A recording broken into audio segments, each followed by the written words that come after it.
నమస్తే welcome to our channel. Ram Gopal వర్మకి మరోసారి ఒక చుక్కెదురైంది అని అనుకోవచ్చు. ఎందుకు అని అంటే కనుక వ్యూహం సినిమా అప్పుడు కొంచెం అమౌంట్ గవర్నమెంట్ నుంచి రావడం జరిగింది. అయితే దీని గురించి అని నోటీసులు జారీ చేశారు. ప్రస్తుతం ఆ విషయమే మనతో పాటు సోషల్ యాక్టివిస్ట్ కృష్ణకుమారి గారు ఉన్నారు. వారితో మాట్లాడి పూర్తి వివరాలు తెలుసుకుందాం. నమస్తే మ్యామ్. మ్యామ్, వ్యూహం సినిమాకి గాను అప్పుడు గవర్నమెంట్ తరఫు నుంచి కొంచెం అమౌంట్ అయితే కొంచెం in the sense 1.15 crores amount అనేది వర్మకి ఇవ్వడం జరిగిందనమాట. అది ఏంటి వ్యూస్ కి సంబంధించి. ఇప్పుడు దానికే సరైన వ్యూస్ రాలేదు అని చెప్పి రామ్ గోపాల్ వర్మనే వీళ్ళకి యాక్ట్ ఫైబర్ వాళ్ళకి, ఫైబర్ నెట్ వాళ్ళకి అమౌంట్ పే చేయాలి అని చెప్పేసి రామ్ గోపాల్ వర్మ మీద కేసు వేయడం జరిగింది. సో దీని గురించి ఏమంటారు మ్యామ్? అసలు గవర్నమెంట్ ఇవ్వడం ఏంటి డబ్బులు, లేకపోతే ఆ మూవీకి తీయడానికి వ్యూస్ గురించి అంతంత అమౌంట్ ఇవ్వడం ఏంటి అనేది అర్థం కాని విషయం. ఇప్పుడు వ్యూహం అనే సినిమా వైసీపీ పార్టీ తమ పార్టీ అవసరాల దృష్ట్యా తీసిన సినిమా అది. ఆ సినిమాని వాళ్ళు తీసుకుని, అంటే దీనికి పెట్టే ప్రతి పైసా ఖర్చు వైసీపీ పార్టీ పెట్టుకోవాలి. అది పార్టీ కార్యక్రమం, ప్రజల కార్యక్రమం కాదు. ఇప్పుడు పోలియో చుక్కలు వేయించుకోండి, పోలియో రాకుండా ఉంటుంది. మనం పోలియోని సమర్థవంతంగా ఎదుర్కోవాలి అంటే 3 చుక్కలు వేసుకోవాల్సిందే అనే ఒక ఏదైనా తీశారా? క్షయవ్యాధి వస్తే ఏం చెయ్యాలి, ప్రభుత్వం తరఫు నుంచి ఏముంటాయి అనే అవగాహన కలిగించడానికి కానీ, బాల్య వివాహం చేసుకుంటే అసలు బాల్య వివాహం అంటే ఏంటి, చేసుకుంటే ఎవరెవరు చట్ట ప్రకారం నేరస్తులు, ఇలాంటివి ఏమన్నా తీసి పబ్లిక్ వెల్ఫేర్ గురించి ఏదైనా చేస్తే అప్పుడు పబ్లిక్ కి అవగాహన కలిగించే ఏమన్నా తీసి, రామ్ గోపాల్ వర్మ డైరెక్టరా లేకపోతే ఇంకొక డైరెక్టరా అనేది అనవసరం, తీసి వాటికి ప్రభుత్వం డబ్బులు కడితే అది ఒక అర్థం ఉంది. ఓకే, సినిమా మీ పార్టీ అవసరాల కోసం మీరు తీసుకున్నారు, దాన్ని ఈయన డైరెక్టర్ కాబట్టి ఏపీ ఫైబర్ నెట్ కింద రిలీజ్ చేసి ఒక వ్యూకి 100 రూపాయలు ఇవ్వాలి అని నిర్ణయించారు. ఓకే, కానీ వ్యూస్ తక్కువ వచ్చిన కారణంగా ఆయనకి మామూలుగా 2 కోట్లు ఇస్తామన్న వాళ్ళు 2 కోట్లు ఇవ్వకోకుండా 1,15,00,000 ఇచ్చారు. ఓకే, అంటే ఆ వచ్చిన వ్యూస్ ని బట్టి చూస్తే గనక ఒక వ్యూకి 100 రూపాయల సంగతి పక్కన పెడితే 11,000 రూపాయలు ఇచ్చారు. లెక్క కడితే అంత అవుతుంది. అయితే రామ్ గోపాల్ వర్మ బాగా నేను తెలివైనోడిని అనుకుంటాడు కదా, ఐఆమ్ టూ ఇంటెలిజెంట్ అని ఓ సినిమాలో ప్రకాష్ రాజ్ అంటుంటాడు. అని ఏం చేస్తుంటాడంటే ఆ ఇంటి ఓనర్ కూతుర్ని పెళ్లి చేసుకోవాల్సింది పోయి ఐఆమ్ టూ ఇంటెలిజెంట్ అనుకుంటా ఇంట్లో పనిచేసే మెయిన్ ని పెళ్లి చేసుకుంటాడు. అంటే చాలా ఐఆమ్ టూ ఇంటెలిజెంట్ అంటాడు. చివరికి జరిగింది ఏంటయ్యా అంటే మెయిన్ ని పెళ్లి చేసుకున్నాడు. అట్లాగే రామ్ గోపాల్ వర్మ సరే 1,15,00,000 తీసుకున్నట్ల ఊరుకుని ఉన్నట్లయితే ఎవరికి పాత ఈ తవ్వి తీసి దానికి టైం పట్టేదేమో. మనోడు తెలివైనోడు కదా, నాకు ఇంకా 75 లక్షలు పేమెంట్ రావాలి అని చెప్పి కోర్టులోకి వేసేసాడు. వేసేసరికి వాళ్ళు అసలు రామ్ గోపాల్ వర్మ ఏంటి 75 లక్షలు ఇవ్వడం ఏంటి అనే లెక్కలోకి వెళ్ళి అసలు తవ్వి తీస్తే ఇది బయటపడింది. ఓకే, ఇప్పుడు ఇది ఎట్లుందంటే దారిని పోయేది ఎవర్రా అంటే తనులు తినేది నేనేరా అన్నట్లు టూ ఇంటెలిజెంట్ పనులు చేశాడు. అసలు ఇక్కడ గత ప్రభుత్వాన్ని ఏ బేస్ మీద మీరు 1,15,00,000 ఇచ్చారు రామ్ గోపాల్ వర్మకి? ఈ కేసు జగన్ మెడకి చుట్టుకోబోతుంది. ఓకే, ఇప్పుడు పైగా రామ్ గోపాల్ వర్మను కూడా ఏమడుగుతున్నారంటే 1,15,00,000 రూపాయలు వడ్డీతో సహా కట్టు అంటున్నారు. 75 లక్షలు పక్కన పెడితే ₹1 కోటి 15 లక్షలు పైగా వడ్డీతో సహా.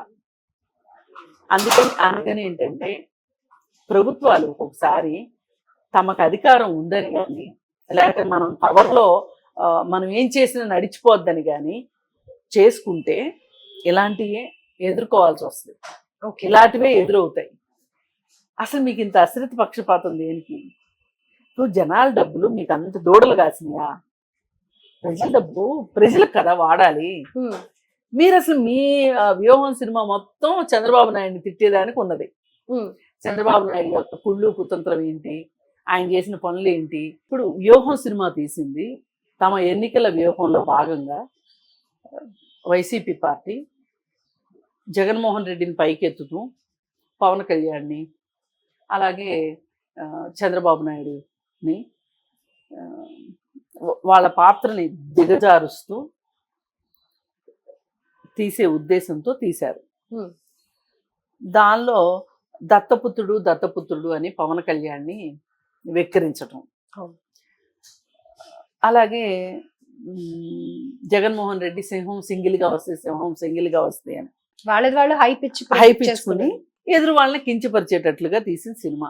అంటే దీనివల్ల ఎవరికి లాభం? జగన్మోహన్ రెడ్డికి లాభం. అలాంటప్పుడు ఈ సినిమా ఎవరు డబ్బులు పెట్టి తీసుకోవాలి? వైసీపీ పార్టీ తరఫున లేకపోతే జగన్మోహన్ రెడ్డి సొంత డబ్బులు పెట్టో తీసుకోవాలి. అలా తీసుకోకుండా మరి ఎలా తీశారు అనేది తెలియదు. ఆంధ్రప్రదేశ్ డిజిటల్ కార్పొరేషన్ నుంచి కూడా కొన్ని నిధులు ఈ సినిమా నిమిత్తం వెళ్ళినాయి అని చెప్పి అన్న. అసలు గవర్నమెంట్ డిజిటల్ కార్పొరేషన్ తరఫు నుంచి నేను మొదట్లో చెప్పాను చూడండి, ప్రజోపయోగమైన ప్రాయోజిత కార్యక్రమాలని నిర్మించాలి. అది ప్రజలకు ఉపయోగపడుతుంది కాబట్టి, ప్రజల్లో అవగాహన కలిగించడానికి, మూఢనమ్మకాలు నిర్మూలించడానికి, మనకు వచ్చే అంటువ్యాధులు వాటిని గురించి అప్రమత్తంగా ఉండటానికి ఇట్లాంటి వాటికి చెయ్యాలి ఆ డబ్బుల్ని. అలాంటిది రామ్ గోపాల్ వర్మకి ఇవ్వడం ఏంటి? ఒక సినిమా వాళ్ళు హైప్ ఇచ్చి ప్రొజెక్ట్ చేసుకోవడానికి అలా చేశారు. అలా చేసి ఆ సినిమాలో వీళ్ళకి ఇష్టం లేని వాళ్ళందరినీ బాగా విమర్శించి నానా రకాలుగా చేయటం అంతా మనం చూసాం.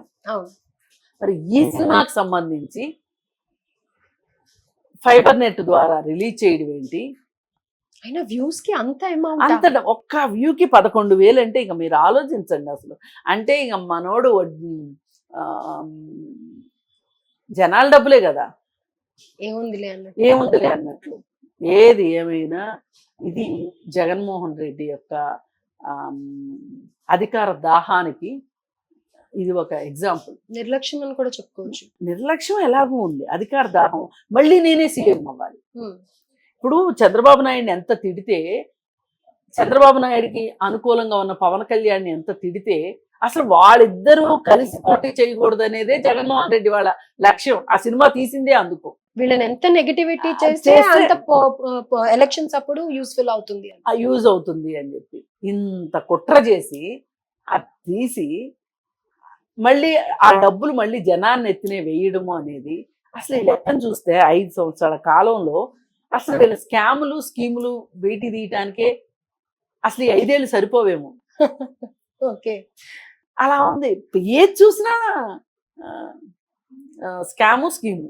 అవును. అయితే ఇప్పుడు మీరు అన్నట్టుగా 2 ఇంటెలిజెంట్ పర్సన్ ఆర్జీవీ ఇరుక్కోవడం ఇంకా ఆశ్చర్యంగా ఉంది. అదే కదా, అలాగే జరుగుతుంది. అంటే వాళ్ళ ప్రొపగండా గురించి అని చెప్పి ఈయన వాడుకుంటున్నారు అనేది ఇంత ఇంటెలిజెంట్ ఉన్న రామ్ గోపాల్ వర్మ ఊహించలేదా? మరి పైగా ఒక గమ్మత్ చెప్పమంటారా, ఈ మధ్య రామ్ గోపాల్ వర్మ మీద అరెస్ట్ వారెంట్ వచ్చింది. అరెస్ట్ వారెంట్ వస్తే ఏది సైబర్ క్రైమ్ వాళ్ళు అరెస్ట్ చేస్తామని అంటే నోటీస్ ఇవ్వటానికి వచ్చారు. ఆ నోటీస్ తీసుకుంటానికి కూడా ఇష్టం లేక నోటీస్ ఇచ్చినట్టు ఇచ్చి తీసుకుపోతారు అని భయం వేసి పారిపోయాడు కదా.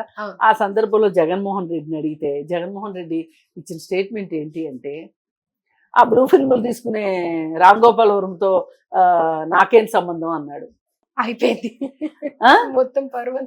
అయితే గమ్మత్ ఏంటంటే ఇక్కడ అసలు వ్యూహం సినిమా తీయించుకుంది నువ్వేగా, అందులో హీరోగా నువ్వేగా, అంటే బ్లూ ఫిల్మ్లు తీసేవాడితోటి నీకేంటి పని? ఓకే, అంటే నీకు ఇంకెవడో డైరెక్ట్ దొరకలేదా? బ్లూ ఫిల్మ్లు తీసుకునే రామ్ గోపాల్ వర్మే దొరికాడా? ఇలా ఒకరికొకరు పరువులు తీసుకొని వాళ్ళ పరువు పోయినట్లు కూడా ఉండదు వాళ్ళకి. అసలు ఇవన్నీ వాళ్ళకి వాళ్ళ దాకా వాళ్ళకి పట్టే విషయాలు కాదు ఇవి. వాళ్ళు ఒక లోకంలో ఉంటారనమాట, ఇంటెలిజెంట్ లోకంలో. అదే 2 ఇంటెలిజెంట్ లోకంలో ఉంటారు. అందుకని తోడు దొంగలు ఇద్దరు కూడా ఈ విషయంలో దొరికిపోయారు. మరి రేపు ఆంధ్రప్రదేశ్ గవర్నమెంట్ ఎలా కేసు 15 days లో రిటర్న్ చేయాలి అని అంటున్నారు ఇంట్రెస్ట్.